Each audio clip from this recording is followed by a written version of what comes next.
This is 1000 ants in the wild, and I've seen them do some crazy things, like in this video where they've built a boat out of their bodies to survive a flood, or in this one where they've built a 5-star dangling bridge out of their bodies to attack a wasp nest. And this is 1000 ants that I've got in captivity, which made me wonder if I put my 1000 ants into obstacle courses, will they do similar things to complete them, or are my ants doomed to fail? Bro, these ants are so dumb. So I've devised a plan out of 4 different obstacle courses, going from easy to medium to extremely hard, just to test how well are these ants adapted to different things. And well, let's just start with the easy obstacle first. The idea is simple. We place a few juicy protein-packed insects at the bottom of an enclosure, cover them up with soil, and then add the ants. If the ants dig through the soil and reach the food, they successfully beat the obstacle. However, we're talking about 1000 ants digging, and that requires a big enclosure, whereas I only have a small ant farm. So we're gonna have to destroy it and rebuild a bigger and better version of it. So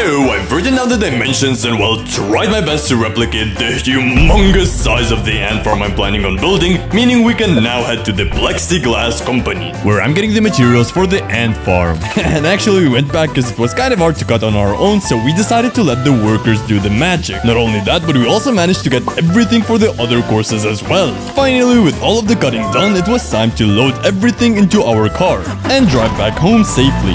Whee! And just like that, we have all of the materials ready. And if you're wondering why the material looks brown, it's actually not. It's a protective layer which upon removing reveals a clear plexiglass sheet. And well, I'm definitely not unwrapping all of this on my own. So for that reason, I had to call in some help from my cousin Frog. What's up, my ribbon? What's up? Oh, Shrek. No. We don't need your help. We don't need your help, Shrek. We don't need your help. Just like that, powered by friendship, we peeled off the protective layer from the plexiglass without any struggle and without fighting even once. Okay, now that everything is ready for the first obstacle, it's time to glue it up. And so the gluing process began, from one side to the other, to then gluing the other side of the wall to the main body. And for the people wondering, we're actually using super glue to do this. So while the main body is drying, we decided to glue the upper part of the obstacle. And that's when we realized the design of this farm had no aeration holes at all. But I came up with a solution to fix it. All we have to do is drill a couple of holes into the roof side 1 and 2. Just like that, the problem was easily solved. We drilled a bunch of holes on one side of the roof and then did the same thing on the other side as well. We also ended up drilling a bigger hole that I forgot to mention, and that hole will be used to connect a tube, which later on we're gonna use to move the ants from one obstacle to the other. Anyway, back to work. Just a couple of glue swipes here and there, a bit of cleaning up, then a bit of taping the first and the second tube hole, and the enclosure for the first obstacle is finally complete, which means we can now start the first obstacle. I started by throwing in a bunch of mealworms into the farm, which looked insane because they're still alive and moving. Then we had to cover them up with a whole bunch of dirt, and don't you worry guys, the mealworms are fine, they're just chilling at the bottom of the enclosure. But yeah, all the ants have to do to complete this obstacle is just dig the tunnels and find the food. And later that night, the humongous mealworm actually dug up a hole to live in. So with everything ready, we can drop in the 1000 ants into the first obstacle. Let's do this, boys. Oh, that is satisfying. That is so satisfying. Oh yeah. And I mean, there's definitely more than 1000 ants in there. Look at that big swarm of ants. And just in a couple of minutes, you can see they scattered around a lot. And if you look from this angle, you can probably see that there's more ants than this obstacle can handle. And it's only a matter of time before these ants start digging. So I quickly set up a time lapse. And for the next 10 hours, the ants, well, didn't do a lot.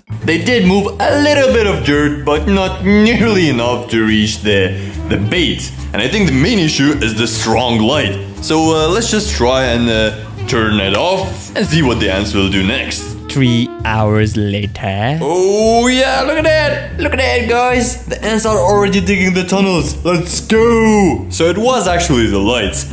And if you look closely, you can probably find some ants like picking up the dirt and trying to pull them up. And just as Real Me said, you can witness one of the ants successfully picking up a rock and trying to pull it out of the tunnels. And my only guess would be is that it's a tiring process, but that's the only way the ants would reach the food. So I guess now that we know that the ants are actually working, we can just turn off the lights again and give them some more time. 1 eternity later. This time, the ants made a lot of progress. And just in a couple of hours, there's a lot of new tunnels, which almost reached the mealworm. So we're gonna turn off the lights and give them more time. And within a couple of hours, the ants had tunnels everywhere. And after digging all of these tunnels, I'm pretty sure they're exhausted. So it's time we give them a piece of sugar-coated cotton, which in nature ants use to regain strength for their day-to-day activities. And I obviously had to give them a bit of that for the challenges coming up next.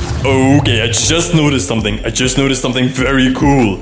If I just turn the ant farm all the way around and locate this tiny little chamber, we can actually see that the ants completed the obstacle. That's right. After looking even closer, I managed to find another mealworm. Okay, yeah, so although the ants have completed the first obstacle, I still want to see them devour the big mealworm. Look at that, it's still moving.